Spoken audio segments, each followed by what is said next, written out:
Ah, the 90s. So many great things came out of this decade: the Nintendo 64, Jurassic Park, and you guessed it, Cartoon Network. Though the channel has been around for almost 30 years, it seems the 90s is the period that had the most impact on viewers. These early years saw the creation of many of CN's most iconic shows, including Dexter's Laboratory, The Powerpuff Girls, Courage the Cowardly Dog, and more. Though all of these shows were pretty different in terms of storylines and art styles, they did have a few similarities. One of those similarities is that they all had some great villains. These characters would range from con artists to bullies to even supervillains. But of all of these villainous individuals, which ones have the IQ of a genius, and which ones are in need of a semester of summer school? I'm Caleb with Wicked Binge, and this is Cartoon Network 90s Villains Dumb to Brilliant.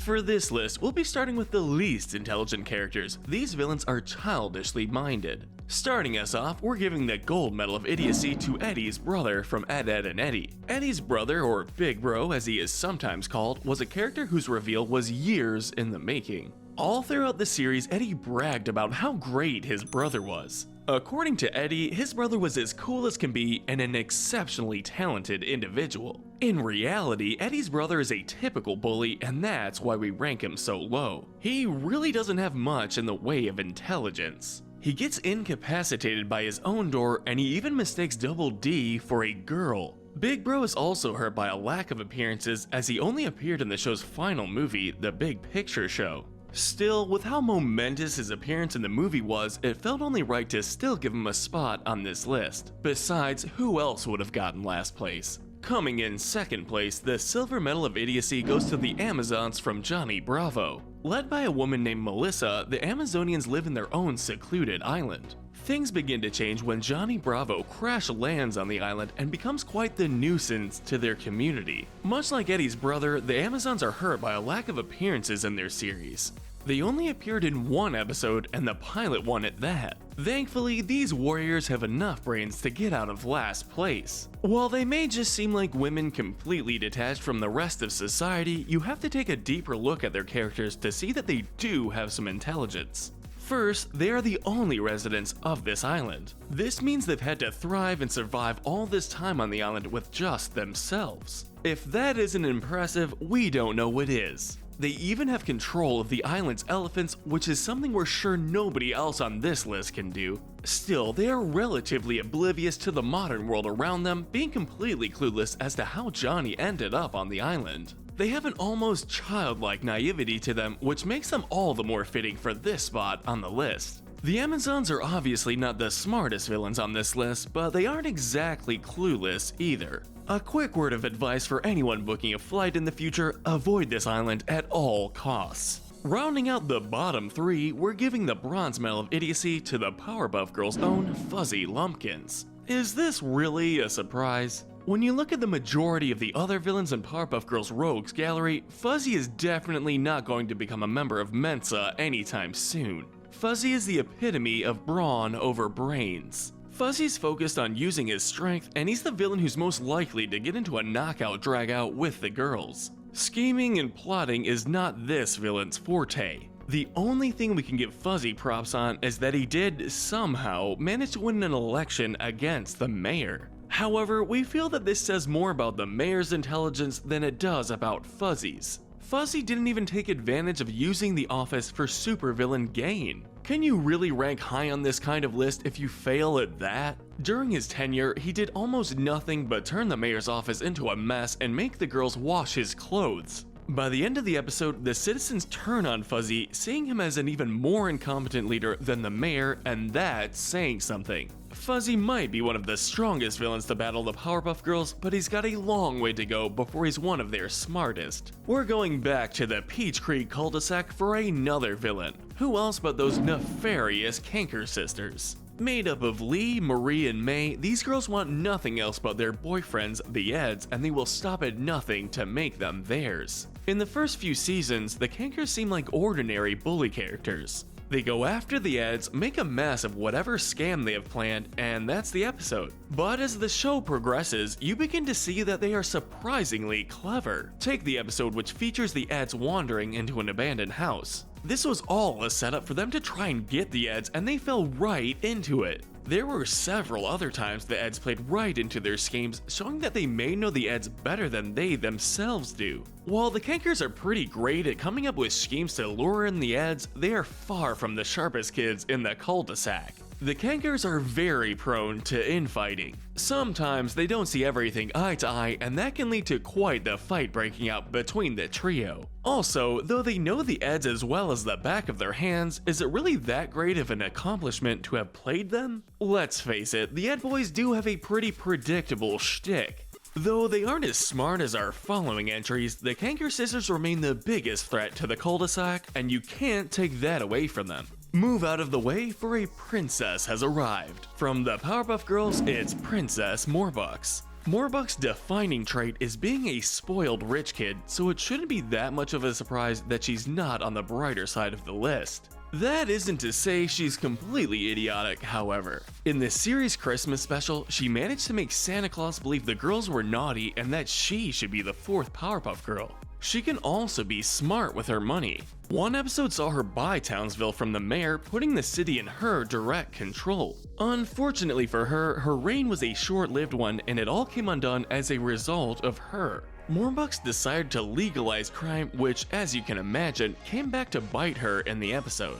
Morbucks isn't quite as moronic as someone like Fuzzy Lumpkins is, but she's still nowhere near being the smartest villain to roam Townsville. Take, for instance, the time she employed Mojo Jojo to create a plot of his own to defeat the girls, as she couldn't even come up with an idea of her own. Princess Morbucks, with her wealth and powers, feels like a villain that could be a true danger to the citizens of Townsville. Sadly, it seems she lacks the maturity to reach that calling. Moral of the story, stay in school, kids. Moving on, let's talk about the villains who aren't all that smart, but they at least don't have the minds of a child. These villains are the average folk. Our next character is not only red, but also naked. From both Cow and Chicken and I Am Weasel, it's the Red Guy. For a character who is more or less the devil, you might be surprised to see the Red Guy only make it this far on the list. If one thing is certain, the Red Guy definitely embodies some of the more intellectual aspects of the devil.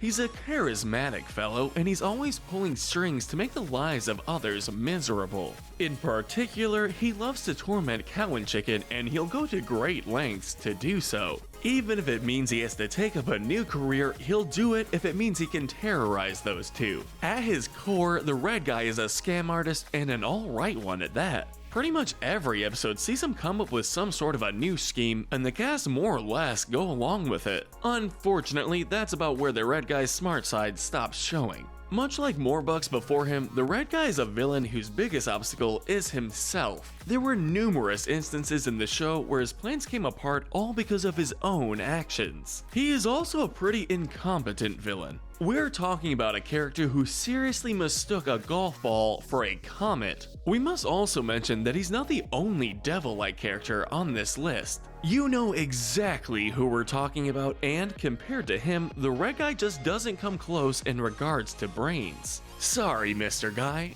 Though he isn't the best at using his head, this is still one demon you don't want to cross paths with. Going back to Townsville, we meet the Gang Green Gang. These hooligans live in the dumps of Townsville and consist of the leader Ace, Snake, Grubber, Lil Arturo, and Billy. The Gang Green Gang are definitely not the smartest or strongest villains in the Powerpuff Girls, but they excel in one key area. That, our friends, is manipulation. The Gang Green Gang can be quite manipulative under the right circumstances. If you want proof, just look at the episode Butter Crush. In this episode, Ace exploits Buttercup's crush on him to turn her into a tool that they can use for crimes. The Gang Green Gang also manipulated Miss Bellum in one episode, a feat that even some of the smarter villains weren't able to do. The Gang Green Gang also gets points for carving out their own particular style of crime. The boys are well aware that they do not have the strength or smarts to try and take over the world or anything large scale like that, so they focus on pettier crimes like stealing food from convenience stores. It's like they say, find something you're good at and stick with it. The main reason they aren't any higher on the list is because overall, their brains really only come from one member of the gang. If you take Ace out of the equation, we'd be left with a much dumber Gangrene Gang. Ace practically carries the group and their ranking on the list suffers as a result. Still, the Gangrene Gang are the embodiment of street smarts and you've got to commend them for that. With the average Joes out of the way, it's time to discuss the villains who definitely have a head on their shoulders. These villains are college bound. The next character brings us to the middle of nowhere with Le Quack from Courage the Cowardly Dog. A French duck, Le Quack is a con artist through and through. He's always coming up with schemes to get rich and steal from others. In his debut episode, he disguised himself as a specialist who could cure Muriel's amnesia. After he arrives at Courage's request, he instead focuses on torturing Muriel to get the location of her riches. This shows that Le Quack is very much a trickster. Come on, if you're able to fool Courage, then you've got to have a brain on you. Though he tends to fall into jail at the end of each appearance, that doesn't keep him out for long. Le Quack easily gets out of prison every time, swearing that his enemies have not seen the last of him. Le Quack is certainly the craftiest villain on the list so far, thanks in part to his constant success at creating new disguises and getting out of prison, but he's not perfect. As the show goes on, Le Quack becomes more and more focused on defeating Courage, which is definitely not his bright spot. Come on, man, stick to what you're good at. His success rate is also not particularly good, with some of the villains lower on this list actually outperforming him in those regards. Though he's not the smartest villain Courage has faced, his scamming ways definitely make him a close candidate. Coming up next is another Courage villain, Katz. Katz is not only the most dangerous villain to go up against Courage, but he's also the smartest. Compared to Le Quack, he has a much simpler goal. While Le Quack focuses on stealing valuables from those who fall into his scams, Katz is more interested in murder. He's even more successful at his goal too. During his first appearance, it is shown that his hotel is little more than a feeding ground for his man-eating spiders. Katz is also smart about getting rid of any competition in his way. He tries to get Courage out of his way when he encounters him. Yes, this is partly because he despises dogs, but it is also because he sees him as the greatest threat to his plan. In another episode, he focused on trying to get rid of Muriel as she is the only person who beats him in an annual cooking competition. Though his plans are always doomed to fail, that doesn't slow him down. He'll just set up another business and the citizens of the show's world are none the wiser. Katz may fail getting Eustace, Muriel, and Courage, but he's still managed to get a few kills under his claws. That's his main goal and he's pretty good at getting it done, putting him at this spot on the list. We're going back to the city of Townsville for our next villain, Sedusa. As you can tell by her name, Sedusa is a seductress. She's always coming up with disguises and using her charm to get what she wants. In her debut episode, she paraded around under the not-so-subtle disguise I'm a good lady and fell in love with Professor Utonium. As night falls, she slips back into her supervillain persona to do what she loves most, stealing. She'll even steal from the mayor if the chance arises. Though the girls know it's her doing it, she manages to turn the professor against them for much of the episode. Sedusa is an expert at manipulating men into doing what she wants. As the show progresses, she continues to outsmart the rest of the cast. One episode sees her impersonating Miss Bellum with neither the mayor nor the girls realizing it until later. Sedusa can also get smaller villains in Townsville to do her bidding, like the Gangrene Gang in the episode Aspirations. Though her plans are always thwarted by the Powerpuff Girls in the end, she still finds some success in deceiving and manipulating the men of Townsville. She's definitely not the most notable villain that they have fought, but she remains one of their most crafty. We've reached the peak, everybody. Now it's time to shed some light on the smartest of the smart. These are the geniuses. Our next villain is one of the primate variety. No, not the one you're thinking of. Instead, we're looking at Simeon from Dial M for Monkey. At first, Simeon started life as an everyday monkey. That all changed when NASA put him into outer space and he collided with gamma rays. The rays greatly altered him, giving him super strength and, you guessed it, the brain of a genius. This bit of background is enough to get him this high of a spot on the list, but we haven't even looked at what he can do with this brain. With his newfound intelligence, he can create things with nothing but a thought. By the time we meet him in this show, he has created a planet and an entire empire complete with its own fleet of ships. Simeon is a super genius, and there's little one could say to debunk that. Simeon's downfall mostly comes from his lack of appearances. He only appeared in one episode, whereas the following 3 characters made many appearances throughout their shows. Simeon simply doesn't have as many intelligent feats as those characters do. He might not be on the same level as the remaining characters on this list, but he can at least take solace in easily being the smartest character on this list thus far. As we reach the final 3, we're giving the Bronze Medal of Brilliance to him. Him is a much different villain than the type of foes the Powerpuff Girls normally face, and not just because he's a demon. While most of their villains face them through physical means, him resorts to the psychological. What makes him such an interesting villain is the fact that he's the only villain who the girls cannot simply punch out. He loves to play mind games with the girls, hoping to break them by pitting them against each other. Him realizes that the Powerpuff Girls' strength comes in unity, and by having them fight each other, they'll be weak enough to defeat. One episode saw him turn the girls against each other through the use of Bubbles' Octodol, while others featured him turning the citizens of Townsville against them. Him also holds the distinction of being one of the few villains that have truly won against the girls. When the girls participate in a race, they accidentally end up in the future. In this time, him rules over the world and is nearly impossible to stop. This shows him's opportunistic side. As soon as the girls were gone, he immediately went out to conquer the planet, as they were the only ones who could stop him from ruling. We've also got to give credit to him for being one of the few villains on this list to learn from their mistakes. That's an area even our next 2 characters falter at a bit. Him is one of the Powerpuff Girls' greatest villains. Not only is he incredibly powerful, but he's also highly intelligent. Really, the only reason he's not higher is because the final 2 have more genius attributes. While he's not the smartest, he's pretty darn close in our eyes, and that's why he gets our bronze medal. In second place, we're giving the silver medal of brilliance to Mandark of Dexter's Laboratory. Mandark, much like his enemy Dexter, is a child genius. As we meet him in the beginning of the show, he seems much smarter than Dexter is. His lab is far more impressive, and he can even read his thoughts. However, after his first lab is destroyed, Mandark becomes more obsessed with outdoing Dexter rather than continuing his promising work. If Dexter creates a robot, Mandark will create one of his own. If Dexter brings a presidential statue to life, Mandark will do the same. Though he tries his best to outdo Dexter, he tends to fall short, often because of his own actions. By the time of the TV movie Ego Trip, Mandark has begun to steal Dexter's ideas. While this does essentially prove Dexter is the smarter of the two, it shows Mandark has a crafty side. Mandark uses these better ideas to climb up the corporate ladder at the company both him and Dexter work at. These events also put into motion Mandark's greatest achievement, that being becoming the ruler of the Earth. Mandark succeeded similarly to what Him before did, but we feel the playing field is more even here. Him was up against 3 super-powered girls who were, by all means, far weaker than he is. Mandark, however, is on a much more equal terms with his nemesis Dexter.